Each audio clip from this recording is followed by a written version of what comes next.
প্রায় ৯০০ বছর আগে ইংল্যান্ডের একটি ছোট গ্রামে এমন একটি ঘটনা ঘটেছিল যা আজও মানুষকে ভাবায়।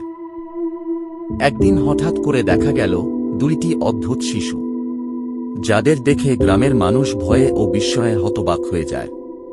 কেন গ্রামের মানুষ তাদের দেখে ভয় পেয়েছিল? গ্রামের বাইরে একটি রহস্যময় গর্তের পাশে তাদের প্রথম দেখা যায়। কেউই জানত না তারা কোথা থেকে এসেছে। কিন্তু সবচেয়ে অদ্ভুত বিষয় ছিল, তাদের চামড়ার রং ছিল সবুজ। এই শান্ত গ্রামের মানুষ এর আগে কখনো এমন কিছু দেখেনি। ঘটনাটি দ্রুত পুরো এলাকায় ছড়িয়ে পড়ে। গ্রামের এক ব্যক্তি শিশু দুটিকে নিজের বাড়িতে নিয়ে যান।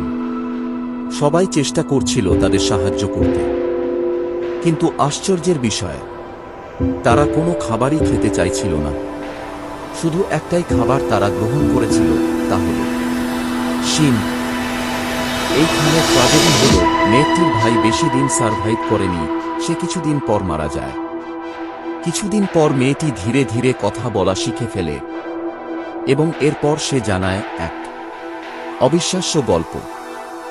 সে বলেছিল তারা এসেছে এমন এক জায়গা থেকে যেখানে সূর্যের আলো খুব কম, আর সব মানুষই তাদের মতো সবুজ। এই অদ্ভুত ঘটনাটি সেই সময়ের ইতিহাস বইয়েও লেখা হয়েছিল, এবং সেখান থেকেই আমরা আজ এই রহস্যের কথা জানতে পারি। কিছু মানুষ মনে করেন হয়তো তারা অন্য কোনো জগৎ বা ডাইমেনশন থেকে এসে পড়েছে। আবার অনেক গবেষক মনে করেন এর পেছনে থাকতে পারে বাস্তব কোনো বৈজ্ঞানিক কারণ। কিন্তু তুমি কি মনে করো, এই বাচ্চা দুটি সত্যি সত্যি অন্য গ্রহ বা ডাইমেনশন থেকে এসেছিল? কিন্তু সত্যটা আজও পুরোপুরি জানা যায়নি। আর সেই কারণেই এই গল্প আজও ইতিহাসের সবচেয়ে রহস্যময় ঘটনাগুলোর একটি। আশা করি ভিডিওটি আপনাদের ভালো লেগেছে। এরকম আরও সুন্দর সুন্দর ভিডিও পেতে আমাদের চ্যানেলটিকে সাবস্ক্রাইব করুন এবং লাইক, শেয়ার এবং ফলো করে আমাদের সাথে থাকুন। ধন্যবাদ সকলকে।